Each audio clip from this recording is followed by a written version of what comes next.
Hi friends, எல்லோருக்கும் வணக்கம். நான் நிற்கிறது என்னோட மரவள்ளி தோட்டத்தில். மரவள்ளியோட 9வது மாதத்தை வளர்ச்சி பருவத்தை பாருங்க. 8வது மாதம் 9 மாதத்துல ஒரு முக்கியமான மூண்டாங்கட்ட பராமரிப்பு இருக்குது. அந்த பராமரிப்பு என்னென்னா மரவள்ளிக்கு மண் பறையல் பண்ணி கொடுக்கறது, மூடையில் மண்ணுகளை கொத்தி கொடுக்கறது. இப்போ காட்ட போகிறோம் பாருங்க. முக்கியமாக பாருங்க, இடையில நிற்கிற புல்லுகளை வெட்டிக்கிட்டு மூட்டு பகுதியில் ஒரு 1/2 இன்ச் அளவுக்கு தான் மண்ணை கொத்தணும். இந்த காரணம் எதுக்குன்னா, இதுக்கு கிழங்குக்கு காற்றோட்டம் கிடைக்கும். காற்றோட்டம் கிடைச்சி கிழங்கு நல்லபடி பறிக்கும். இதை பார்த்துங்க, மூட்டு பகுதியில் மெல்ல விட்டுங்க. சும்மா மூட்டு பரண்டி விடுறது தான், வேற ஒன்றும் கிடையாது.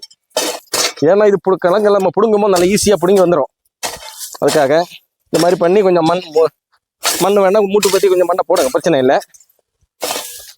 அப்புறம் பாருங்க, தொடர்ந்து அடுத்து மழை பெய்யறதா இருந்தால் இந்த புல்லுகளெல்லாம் எடுத்து மாற்றிடுங்க. மழை பெய்யாது, நல்ல வேலாக தான் இருக்கும்னா புல் கிடக்கணும், பிரச்சனை இல்லை, நான் உரம் ஆயிக்கும். ஓகே, மரவள்ளி கிழங்கு நடக்கூடிய விவசாயிகளுக்கு முக்கியமான தகவல், மறக்காமல் பாருங்கள். Okay, bye by.